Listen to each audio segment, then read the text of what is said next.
Vex IQ has pneumatics. They look cool, but why and how would you use them on your robot? And what exactly are pneumatics? A pneumatic system uses compressed air to expand or retract cylinders. An air tank is connected to a pneumatic solenoid, which directs the flow of air to the cylinders. The cylinders then actuate chosen parts of your robot. In our kit, the pneumatic solenoid connects directly to the Vex IQ brain, allowing you to control the entire system using Vex code. The Snap-on air pump provides continuous pressure to the air tank, automatically refilling it throughout the match.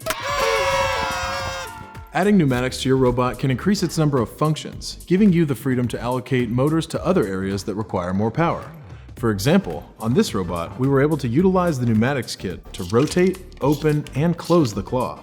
This gave us the ability to designate motors that we would have used on the claw to the lifting mechanism and the drivetrain.